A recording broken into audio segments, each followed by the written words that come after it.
পাকিস্তানের উত্তর পশ্চিমাঞ্চলীয় খাইবার পাখতুনখাওয়া প্রদেশে শিয়া ও সুন্নি মতাবলম্বীদের মধ্যে সহিংসতায় এ পর্যন্ত ৮২ জন নিহত হয়েছে। গত ৩ দিন ধরে চলা এই সহিংসতায় আহত হয়েছেন কমপক্ষে ১৫৬ জন। সংঘাত বন্ধ করতে দুই মতাবলম্বীদের নেতাদের সঙ্গে সাক্ষাৎ করেছেন প্রশাসনিক কর্মকর্তারা। বার্তা সংস্থা রয়টার্স বলছে, রোববার প্রদেশের স্থানীয় এক কর্মকর্তা এসব তথ্য জানিয়েছেন। তবে আলোচনায় এখনও কোনো সমাধান আসেনি বলে জানা যায়। কী আলোচনা হয়েছে তা নিয়েও কিছু জানা যায়নি।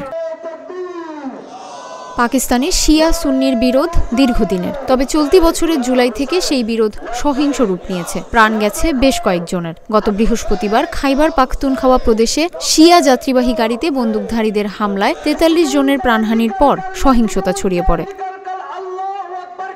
শনিবার প্রদেশের কুররাম জেলার প্রায় ৩০০ পরিবার তাদের বাড়িঘর ছেড়ে পালিয়ে গেছেন। ওই দিন গভীর রাত পর্যন্ত জেলার বিভিন্ন এলাকায় হালকা ও ভারী অস্ত্র নিয়ে সংঘাতে জড়িয়েছেন স্থানীয়রা। তবে রোববার সকালে নতুন করে হতাহতের কোনো খবর পাওয়া যায়নি।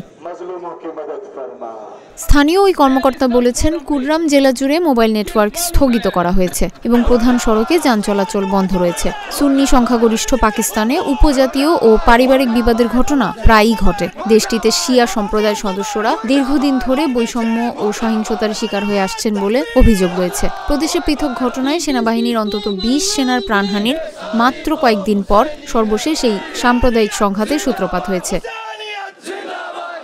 এ পর্যন্ত নিহতদের মধ্যে কতজন শিয়া এবং কতজন সুন্নি তা কর্তৃপক্ষ জানায়নি। তবে নাম প্রকাশ না করার শর্তে এক ব্যক্তি বার্তা সংস্থা AFP-কে জানান, নিহতদের মধ্যে ১৬ জন সুন্নি ও ৬৬ জন শিয়া। আর বৃহস্পতিবারের হামলায় নিহতদের মধ্যে নারী ও শিশু রয়েছে।